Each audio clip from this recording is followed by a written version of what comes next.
नमस्कार, मैं अमित कुमार। आज के इस वीडियो में बात करेंगे कि आखिर साथियों किसान किस लिए संसद का घेराव करने के लिए आगे बढ़ रहे थे और आखिर क्यों उनको रास्ते में ही रोक लिया गया।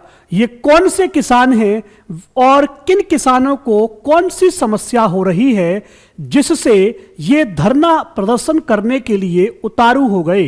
मोदी जी को इस धरना प्रदर्शन से क्या क्या नुकसान हो सकते हैं या इस धरना प्रदर्शन का फायदा भी लोकसभा 2024 के चुनाव में एक पार्टी को जाता हुआ दिख रहा है। कौन सी गलती आखिर केंद्र सरकार के द्वारा हो गई है जिससे ये किसान पूरी तरह से भड़क गए हैं और सड़कों पर धरना प्रदर्शन के लिए उतारू हो गए हैं। जानेंगे आज के इस वीडियो में इस पूरे के पूरे वाकया को कि आखिर किसान क्यों धरना प्रदर्शन के लिए हर बार उतारू हो जाते हैं। इन किसानों का कहना है कि हमारी बात को बिल्कुल भी सुना नहीं जाता है। आखिर किसानों की बात को क्यों नहीं सुना जाता है? क्या इन्हें गरीब तबका मान करके इनको देश से अलग रखने का प्रयास किया जा रहा है या इनको लगातार गरीब बनाने की कोशिश की जा रही है? इस पर भी चर्चा करेंगे। आज के इस वीडियो में हम एक एक चीज को जानेंगे।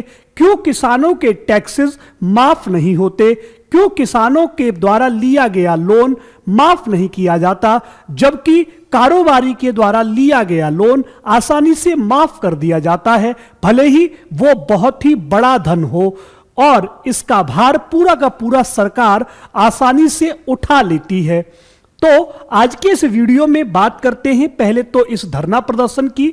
लगभग 140 गांवों से इकट्ठे हुए किसान एकदम से नोएडा की सड़कों पर उतर जाते हैं और ये अलग अलग जगह जाकर के धरना प्रदर्शन करते हैं।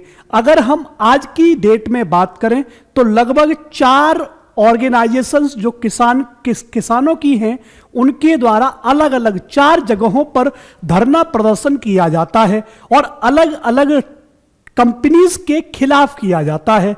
तो समझते हैं कि कौन सी कंपनीज के खिलाफ धरना प्रदर्शन किया गया और क्या समस्याएं हैं। यह पूरा का पूरा घटनाक्रम साथियों अगर हम बात करते हैं तो 1997 की याद दिलाता है। 1997 में जब साथियों इनसे जमीनें ली जा रही थी, जब विकास के नाम पर इनसे जमीनें ली जा रही थी, तो एक वादा किया गया था कि आपको एक तो इनका मुआवजा मिलेगा और साथ ही साथ जो भी यहां पर विकास होगा, जो भी यहां पर आबादी होगी, उसमें 10% जो हिस्सा होगा वो आपके लिए बचाकर रखा जाएगा। मतलब इनको बड़े बड़े सपने दिखाए गए थे उस समय पर। लेकिन 2023 होते होते भी 2024 के आने पर भी अभी तक इनके वो सपने पूरे नहीं हो पाए हैं। इसलिए ये किसान साथियों सड़कों पर उतर आए हैं और इनका जो अगला स्टेप है वो संसद को घेराव करने का है। लेकिन संसद पे पहुंचने से पहले ही इनको पुलिस के द्वारा बैरिकेड्स लगा करके इनको रोक दिया जाता है। ठीक है, इनको रोकने पर साथियों जब किसान साथियों संख्या में अधिक होते हैं, बहुतायत संख्या में होते हैं, तो ये बैरिकेड्स के ऊपर चढ़ करके अपने को निकलने का प्रयास करते हैं। लेकिन पुलिस के द्वारा यहां पर इनको फिर से खदेड़ दिया जाता है। ऐसा क्यों होता है? इनकी जो समस्याएं हैं उनको रिजॉल्व करने की क्यों कोशिश नहीं की जाती है? यह भी एक सबब है। समझते हैं।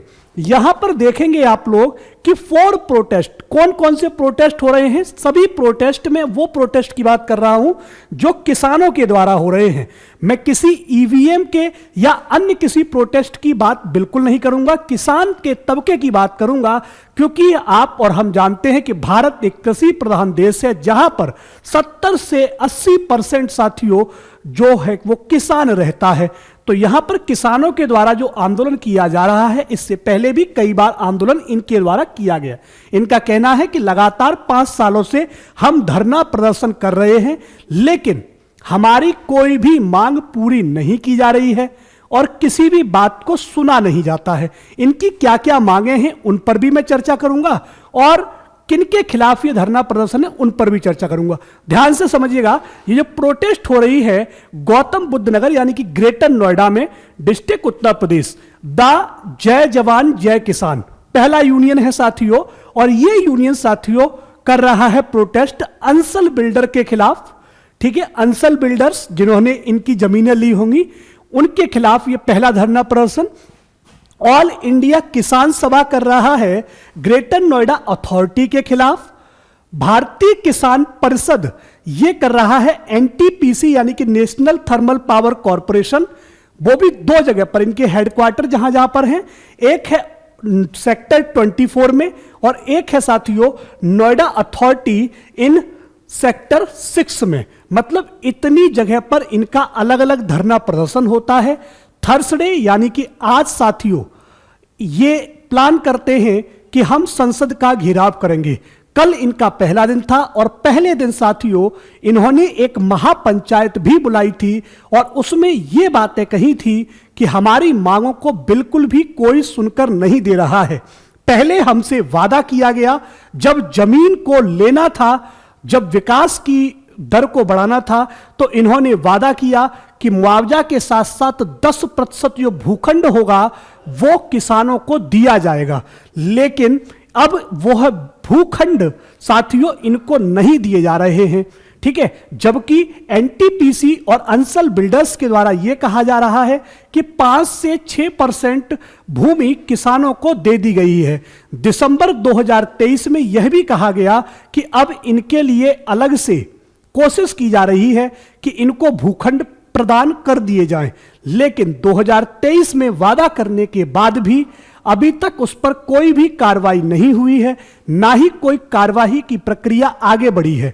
तो जहां तक है ये लोग चुनाव को देखते हुए अपनी प्रक्रिया में तेजी लाने के लिए यह आंदोलन कर रहे होंगे। यहां पर लिखा हुआ है साफ साफ कि इनको किसानों को नोएडा दिल्ली चिल्ला बॉर्डर इलाके में महामाया फ्लाईओवर पर रोक दिया गया, बैरिकेड्स लगा दिए गए। साथ ही साथ नोएडा के अंदर यानी कि जो शहर है वहां पर धारा 144 को लगा दिया गया है और जो भी आने जाने वाले वाहन हैं अब उनकी प्रॉपर तरीके से चेकिंग की जा रही है कि कहीं कोई भी किसी भी प्रकार का जो विस्फोटक सामान है वो संसद तक न पहुंचा दिया जाए। ठीक है, यह बहुत ही अच्छा कार्य किया गया है। यह मांग करते हुए विरोध प्रदर्शन कर रहे हैं कि विकास परियोजनाओं के लिए 1997 में उनसे ली गई जमीन के बदले 10% भूखंड या उसके बराबर मुआवजा दिया जाएगा। मैंने आपसे यह बात कर ली थी।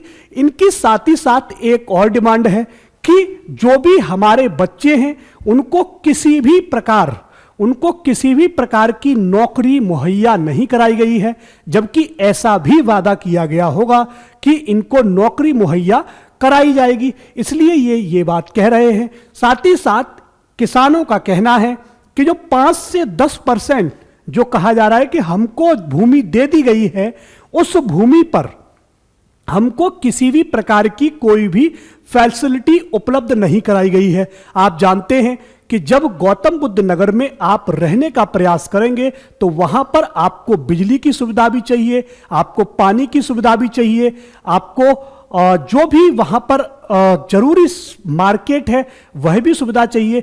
मतलब वो एक भी सुविधा उपलब्ध नहीं कराई गई है, ना ही किसी भी प्रकार की कोई व्यवस्था की गई है। इसलिए इन्हें यह धरना प्रदर्शन करना पड़ रहा है।